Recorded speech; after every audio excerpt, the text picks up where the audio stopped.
정의로운 국민 여러분, 그리고 당원 동지 여러분, 안녕하십니까? 국민혁명당 경선 예비 후보자 구본철입니다. 저는 1959년 서해북도 오지의 섬 대청도에서 무녀 동남의 3대 독자로 태어났습니다. 저는 참으로 꿈 많은 섬 소년이었습니다.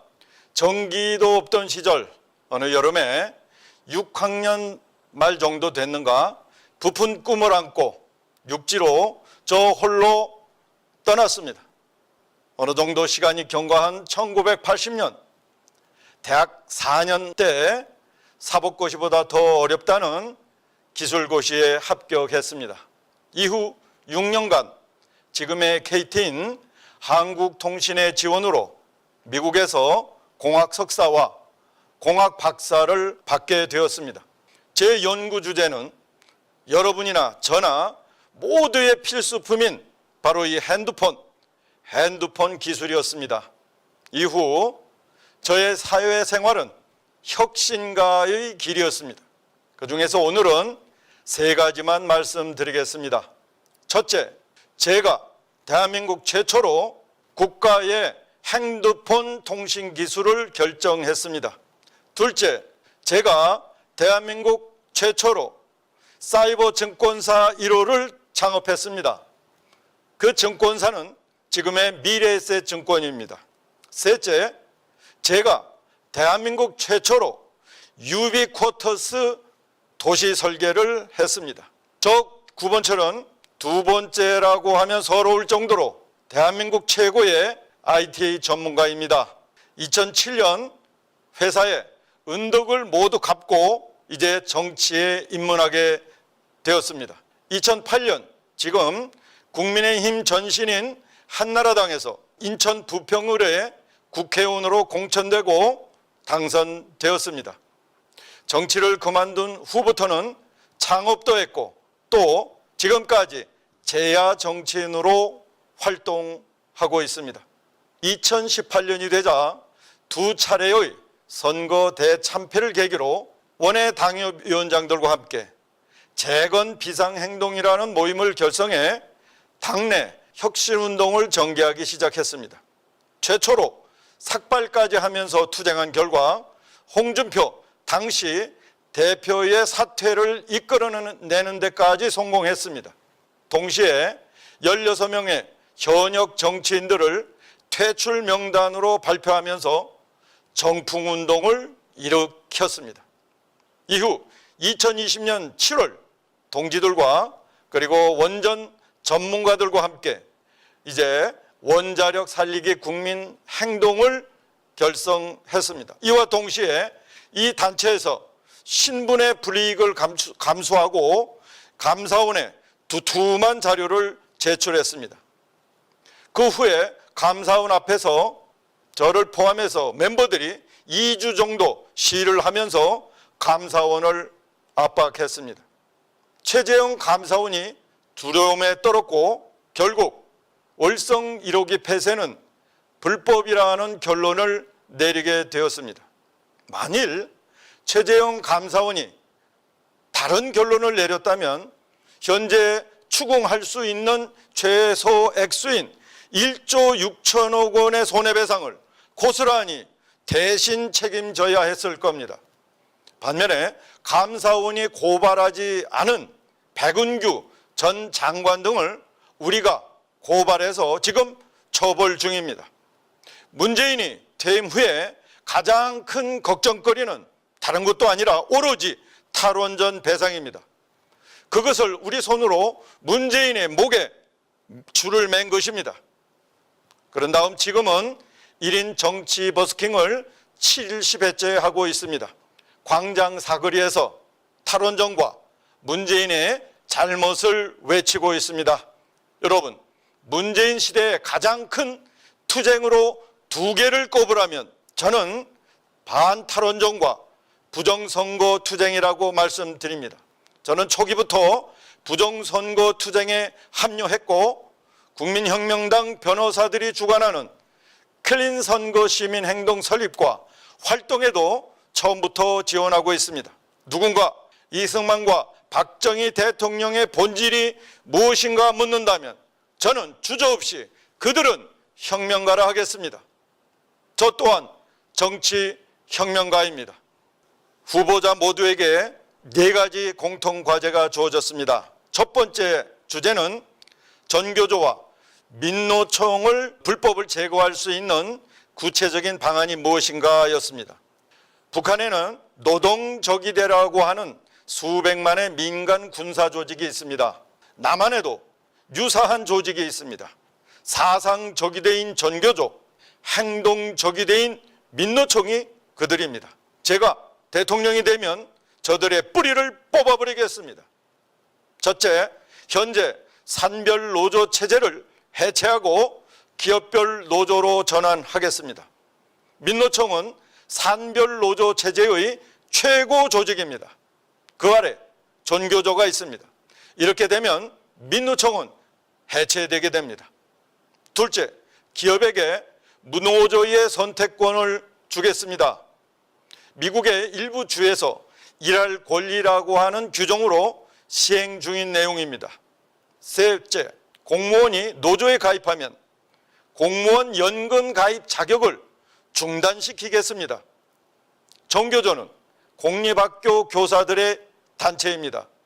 자, 이 사람들에게 교사냐 노동자냐 선택할 수 있도록 하겠습니다. 넷째, 사업장 내 파업을 허용하지 않겠습니다. 다섯째, 취업을 미끼로 돈을 받으면 그 직장은 노조 가입을 영구 폐쇄하겠습니다. 여섯째, 일하지 않고 노조 활동만 하는 노조 전임제를 폐지하겠습니다. 이 모두는 노동조합 및 노동관계조정법을 개정해야 가능합니다. 제 마음 같아서는 5년간을 무노조 국가로 선언하고 싶습니다. 단순히 불법 행위를 가지고 법으로 다스려도 단기간에 저 세력들을 꺾을 수는 없습니다. 두 번째 주제는 세금의 영광을 부여하는 구체적인 실천 방안이 무엇인가 였습니다. 정당에서 이런 사안까지 생각하기란 쉽지 않습니다. 세금의 영광이란 저의 생각으로는 세금이야말로 내는 자와 받는 자가 모두 이 사회의 일원으로 평화롭게 공존하게 하는 가장 중요한 수단이라는 뜻 같습니다. 그렇다면 세금을 내는 자는 그 수준이 흔쾌히 낼 수 있는 정도여야 합니다. 지나치지 않은 수준으로 세금 제도를 개혁하겠습니다. 법인세와 부동산 보유세 등이 여기에 해당합니다. 누군가 돈을 많이 벌고 또 세금을 많이 낼 정도이면 그 사회는 평화롭기 때문일 것입니다. 다시 말해서 세금은 사회 평화를 위한 사회적 책임이라고 생각할 수 있도록 만들어야 할 것입니다. 받는 자는 또 당연히 받는 것이라고 생각하지 않도록 사회 분위기를 만들어야 합니다. 이런 분위기 때문에 지금 무차별 세금 뿌리기가 성행하는 것입니다. 성숙된 사회는 무차별이라는 말조차 부끄러운 단어입니다. 따라서 복지의 원칙을 바로 세우고 그에 맞는 복지 제도를 다시 설계해야 합니다. 그 중에 하나가 부자 지자체가 무차별로 뿌려대는 현금 복지를 개혁해서 전 국민이 골고루 공평하게 혜택을 받는 지역 균형 복지 제도와 같은 것이 있습니다. 세 번째 주제는 청년 스타트업의 획기적 증진 방안은 무엇인가입니다. 의외로 대부분의 청년들이 창업에 대해 두려움을 가지고 있습니다. 그 중에 가장 큰 두려움은 역시 자금 부족과 무경험입니다. 이 문제를 획기적으로 해결하는 것이 우리의 과제입니다. 첫째, 일단 대학에서 모든 학생들에게 의무적으로 창업교육과 기본 회계 교육을 실시하겠습니다. 노벨상 수상자인 서전투 교수는 대학에서 평생 생업기술 하나 정도를 가르치는 것은 대학의 원칙을 저버리는 것이 아니라고 했습니다. 대학에서 1학년에 교양 과목을 폐지하고 1년에 인턴 과정을 두어서 창업하는 학생들은 학점을 인정받게 하겠습니다. 둘째, 창업 지원 시스템을 정비하겠습니다. 여기서 시스템이라 하면 제도, 자금, 정책을 의미합니다. 현재 창업 지원 제도로는 노무현 정권의 청년 창업사관학교, 박근혜 정권의 창조경제센터가 있습니다. 여기에 충분한 자금과 정책을 집중해야 합니다. 대통령이 이 문제에 대해서 관심이나 경험이 없으면 집중 투자하기가 쉽지 않습니다. 저는 자금을 이렇게 마련하겠습니다. 현재 장롱 속에 숨겨진 5만 원권의 규모가 대략 145조 원 정도 됩니다. 여기서 100조 원만 다시 꺼내도록 유도한다면 대성공입니다. 자, 이 자금에 이제 투자를 하게 될 텐데 이 투자 수익에 대하여 상속세를 면제하겠습니다. 매년 우리 청년 20만 명에게 최소 3년의 청년 창업 기회를 보장하겠습니다. 또한 반환되는 용산 미군 기지가 100만 평이 된다고 합니다. 이 100만 평 중에서 10만 평을 선택해서 그 외에 100층짜리 3개동을 일단 청년 창업용으로 건설하겠습니다. 50층까지는 창업 공간으로, 그리고 51층부터는 주거 공간으로 사용하겠습니다. 물론 여기에 소요되는 모든 비용은 투자금으로 환산하겠습니다. 지역에도 창업기지를 건설하겠습니다. 부산 가덕도 신공항 계획을 폐기하고 여기에 들어갈 돈 28조 원을 그대로 부산 지역 SOC와 청년 창업기지 건설에 투자하겠습니다. 전남에는 말도 안 되는 풍력단지 48조 원 계획을 폐기시키고 약 20조 원을 투자하겠습니다. 새만금 지역은 모든 태양광 패널을 걷어내고 삼성에게 상속세 10조 원을 여기에 투자하도록 해서 청년 창업기지로 지역을 완전히 천지개벽시킬 수 있도록 기회를 부여하겠습니다. 셋째, 스타트업의 지속 가능성은 개발된 기술의 판매입니다. 대기업과 연계해서 정당한 가격으로 매매되도록 기술 보호 제도를 재정비하겠습니다. 마지막으로 7대 디지털 산업기술과 7대 디지털 과학기술을 선발해 집중 투자하겠습니다. 더불어서 청년 창업과정에서 신용불량자 된 우리 청년들을 일괄 사면해서 사업에 복귀하도록 하겠습니다. 네 번째는 1,000만 명 당원 확보 실천 방안에 대해서 말씀드립니다. 1,000만 명은 상징적인 숫자입니다. 다시 말해 애국심을 가지고 적극적으로 활동할 수 있는 거의 모든 국민을 의미합니다. 이들이 무엇인가를 보고 결집하도록 하는 것이 우리의 목표입니다. 그렇다면 저들이 여기서도 볼 수 있고 저기서도 볼 수 있도록 그 무엇이 있어야 합니다. 저는 이것을 상징의 깃발이라 하겠습니다. 그렇습니다.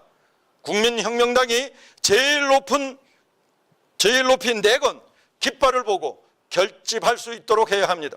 지금은 대선 기간입니다. 깃발을 들기에 너무 좋은 시기입니다. 깃발에 쓸 내용 또한 충분합니다. 국민혁명당은 당연히 수권 정당이 되는 것이 최종 목표입니다. 그렇다면 모든 것이 거기에 맞춰져야 합니다.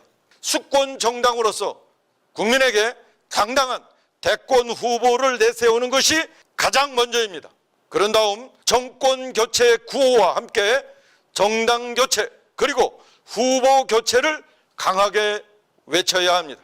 어느 기간까지는 비타협적으로 그리고 공격적으로 나가야 합니다. 그래야 일반 국민들이 관심을 가지게 됩니다.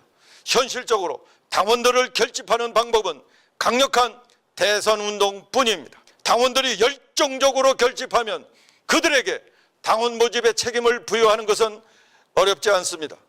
여러분, 우리의 구호로 이렇게 하면 어떻습니까? 정권 교체, 정당 교체, 후보 교체. 여러분 어떻습니까? 이 9번처를 국민혁명의 선두에 세워주십시오. 그리하면 마지막 전쟁에서 우리가 승리를 쟁취할 것입니다. 대한민국 파괴자 종북 주사파를 적결하고 자유롭고 풍요로운 기적의 대한민국을 우리 함께 만들어 갑시다. 감사합니다.